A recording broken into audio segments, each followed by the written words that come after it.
Baik, bismillahirrahmanirrahim. Assalamualaikum warahmatullahi wabarakatuh. Perkenalkan, nama saya Muhammad Alfida Akbar dengan nomor induk mahasiswa C1F018025. Saya merupakan mahasiswa Universitas Jambi dari Fakultas Ekonomi Bisnis, Program Studi Ekonomi Islam. Nah, pada kesempatan kali ini, saya akan membahas mengenai tentang sejarah dan pemikiran akuntansi syariah. Jadi saya mulai.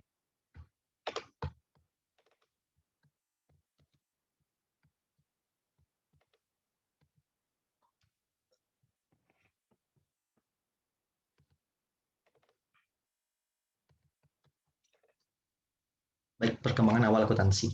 Pada awalnya akuntansi merupakan bagian dari ilmu pasti, yaitu bagian dari ilmu pengetahuan yang berhubungan dengan masalah hukum alam dan perhitungan yang bersifat memiliki kebenaran absolut. Sebagai bagian dari ilmu pasti yang perkembangannya bersifat akumulatif, sehingga dapat dikatakan bahwasanya penemuan metode baru dalam akuntansi senantiasa mengalami penyesuaian dengan kondisi setempat. Sehingga dalam perkembangan selanjutnya, ilmu akuntansi lebih condong menjadi bagian dari ilmu sosial atau social science, yaitu bagian dari ilmu pengetahuan yang mempelajari fenomena keadaan masyarakat dengan lingkungannya bersifat lebih relatif. Lalu sejarah akuntansi. Di sini yang pertama saya sampaikan mengenai sejarah akuntansi di dunia. Akuntansi merupakan salah satu profesi tertua di dunia. Sejak dari zaman prasejarah, keluarga memiliki perhitungan tersendiri untuk mencatat makanan dan pakaian yang harus mereka persiapkan dan mereka gunakan pada musim dingin. Ketika masyarakat mulai mengenal adanya perdagangan, maka pada saat yang sama mereka telah mengenal konsep nilai atau value dan mulai mengenal sistem moneter atau monetary system. Secara akuntansi sini saya runutkan mulai dari pada waktu itu pertama kali di Mesir, itu adanya gudang untuk menyimpan barang dan kisah penjual Nabi Yusuf oleh saudaranya. Lalu di Babilonia, didapati hasil penelitian adalah tablet pencatatan pemasukan, pengeluaran, dan produksi. Lalu di Romania, sejarah mengenai tentang catatan pembukuan menggunakan tablet lilin yang sangat mudah rusak, catatan berupa literatur dan susunan pembukuan. Lalu di Cina, pemerintah di situ menggunakan akuntansi untuk mengevaluasi efisiensi program dan pelaksanaannya. Lalu terakhir ada di Yunani, pemerintah membagi barang secara adil kepada rakyatnya. Permulaan akuntansi mengawasi keseimbangan, uang masuk, pengeluaran, dan berhasil pada keseimbangan. Lalu sejarah akuntansi di Indonesia sendiri, yaitu uh, sebenarnya sudah masuk ke Indonesia sejak zaman kerajaan masa lalu, seperti kerajaan Majapahit, kerajaan Sriwijaya, dan kerajaan Mataram.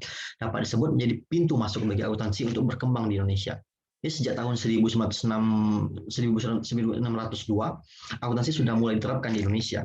Pertama di situ dicatatkan yaitu pada tahun 1602 sampai 1799 pada zaman kolonial, yang dimulai akuntansi dengan pencatatan yang sederhana.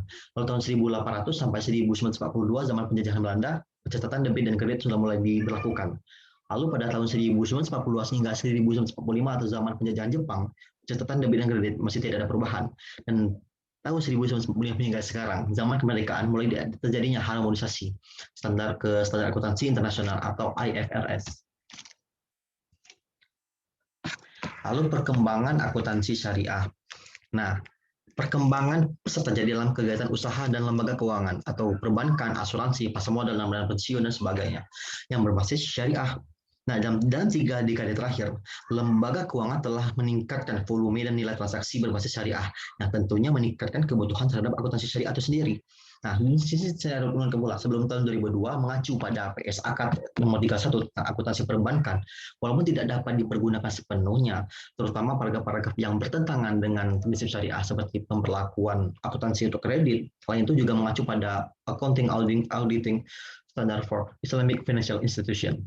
Lalu pada tahun 2002 hingga tahun 2007 sudah ada PSAK 59 tentang akuntansi perbankan syariah yang dapat digunakan sebagai acuan akuntansi untuk bank umum syariah, bank perkreditan rakyat syariah, dan kantor cabang syariah sebagaimana tercantum dalam ruang lingkup PSAK tersebut.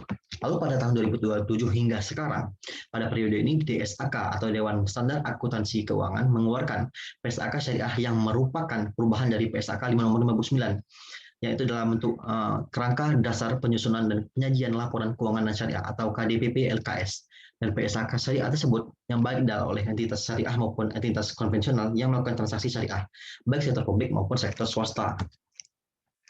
Lalu prosedur akuntansi syariah.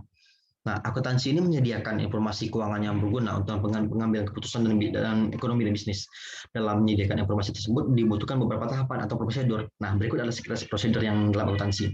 Pertama, mendokumentasikan dan transaksi keuangan dalam bentuk bukti transaksi dan melakukan analisis transaksi keuangan tersebut, lalu mencatat transaksi tersebut dalam buku jurnal, lalu meringkas dalam buku besar transaksi-transaksi yang sudah dijurnalkan, lalu menentukan saldo besar di akhir periode dan menuangkannya dalam neraca saldo, lalu menyesuaikan buku besar berdasarkan pada informasi yang paling mutakhir, lalu menentukan saldo buku besar setelah penyesuaian dan menuangkannya pada neraca saldo setelah penyesuaian, lalu menyusun laporan keuangan berdasarkan neraca saldo setelah penyesuaian, lalu menutup buku besar, dan terakhir menutup saldo buku besar atau akun nominal dan menuangkannya dalam neraca saldo setelah penutupan. Nah, kalau kita berbicara istilah akuntansi, kita harus memahami istilah dalam akuntansi. Sangat diperlukan agar tidak canggung ketika berhadapan langsung dengan dunianya. Berikut ada beberapa istilah yang familiar dalam akuntansi. Pertama ada entitas, yakni pelaporan yang menyusun laporan. Lalu ada jurnal, yakni tempat segala aktivitas transaksi telah tercatat. Lalu ada kejadian, nah ini peristiwa yang menjadikan proses transaksi dapat berlangsung. Lalu ada transaksi, yaitu kegiatan yang dilakukan oleh dua pihak atau dua pelaku ekonomi atau lebih berdampak pada keuangan nantinya. Lalu ada akun, ya ini sebagai wadah yang dipergunakan untuk mencatat transaksi apapun yang telah terjadi, ekuitas, aset, beban, liabilitas, pendapatan, dan sebagainya. Lalu ada buku besar, nah kumpulan data yang berisi mengenai akun-akun yang ada. Lalu ada ayat jurnal, kegiatan pencatatan dalam buku yang merupakan langkah dasar. Lalu ada ayat jurnal koreksi, yang sebuah perbaikan buku besarnya sebelumnya telah dibuat. Lalu terakhir itu adalah ayat jurnal penyesuaian. Nah, melalui ini kesalahan dapat terlihat dengan jelas. Jurnal ini dilakukan pada akhir waktu atau ketika tutup buku, pengakuratan catatan atau hasilnya. Nah, ini terakhir mengenai hubungan akuntansi modern dan syariah. Perkembangan ilmu akuntansi pengetahuan termasuk sistem pencatatan pada zaman dinasti Abbasiyah sudah sedemikian maju. Sementara pada kurun waktu yang hampir bersamaan, Eropa masih berada dalam periode Dark Age atau pada zaman kegelapan. Kita dapat melihat hubungan antara Luca Pacioli dan akuntansi Islam pada tahun 1429 Masehi. Angka dilarang digunakan oleh pemerintah Italia. Luca Pacioli selalu tertarik untuk belajar tentang hal tersebut serta belajar dari Alberti, seorang ahli matematika yang belajar dari pemikir Arab, dan selalu menjadikan karya bisa tersebut sebagai rujukan. Nah, itu saja yang dapat saya sampaikan mengenai sejarah pemikiran akuntansi dan pemikiran akuntansi syariah. Lebih kurang saya mohon maaf. Bila taufiq wal hidayah. Wassalamualaikum warahmatullahi wabarakatuh.